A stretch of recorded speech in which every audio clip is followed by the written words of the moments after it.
नमस्कार दोस्तों, आज इस वीडियो में कहानी के जरिए की एडवांटेज ऑफ एसआईपी का सेकंड बेनिफिट और third benefit, never try to time the market और रूपी कॉस्ट एवरेजिंग को समझेंगे। इससे पहले पिछला कहानी से हम लोगों ने पहला benefit virtue of discipline investing समझा था, और जिसने इस श्रृंखला का पहला कहानी नहीं देखा उनके लिए उस वीडियो का लिंक डिस्क्रिप्शन में दिया हुआ है, उसी लिंक से देख सकता है। चलिए शुरू करते हैं। नमस्कार दोस्तों, मैं Jayant Shiv, certified financial planner.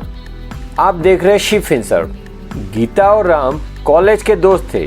2 साल के अध्ययन और परियोजना के बाद उन्होंने अंततः अपनी एमबीए की डिग्री प्राप्त की।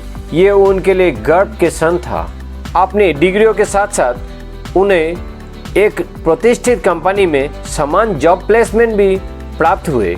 नियुक्ति पत्र प्राप्त करने के बाद राम और गीता ने होटल में एक छोटी सी पार्टी की और योजना बनाई कि भविष्य में अपना करियर कैसे विकसित करेंगे।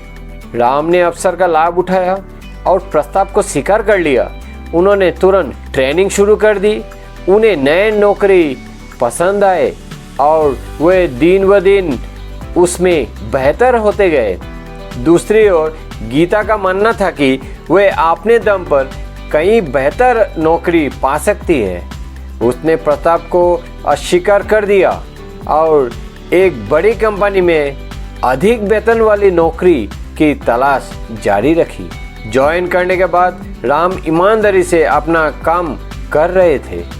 1 वर्ष के बाद राम ने न केवल अपना प्रशिक्षण समाप्त किया बल्कि एक पूर्णकालीन पद भी प्राप्त किया और वो अब प्रमोशन के दौर में भी है। गीता अभी भी नौकरी की तलाश में है और जब अवसर उपलब्ध था तो उसे छोड़ने का बहुत दुख हो रहा था। इस कहानी से इतनी शिक्षा मिलती है, बाजार में निवेश के लिए कभी भी सही समय का इंतजार ना करें, नहीं तो आप खोए हुए अवसरों के लिए पछताते रह जाएंगे जो पूंजी बाजार में मौजूद है। नियमित रूप से एसआईपी में निवेश करके आप बाजार के समय के जाल में गिरने से बच सकते हैं।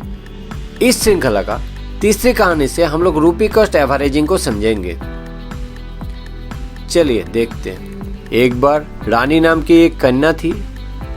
वह सुंदर थी और उसे अपनी कक्षा में शीर्ष छात्री में से एक के रूप में स्थान दिया गया था। इससे उसके माता पिता को उस पर बहुत गर्व हुआ। रानी की परीक्षा अभी शुरू हुई थी। उसे कुल 7 पेपर देने थे।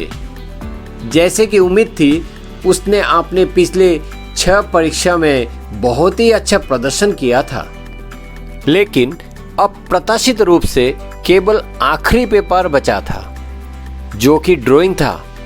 गीता को अचानक तेज बुखार हो गए। हालांकि वह अपने पेपर के लिए उपस्थित हुई थी, लेकिन खराब स्वास्थ्य के कारण प्रश्नों का उत्तर ठीक से नहीं दे पा रही थी। यह उसके परिणामों में स्पष्ट रूप से परिलक्षित हुआ। पास होने के लिए कम से कम 40 अंक की जरूरी थी, लेकिन वह 15 अंक कम रही और रानी ड्राइंग में फेल हो गई।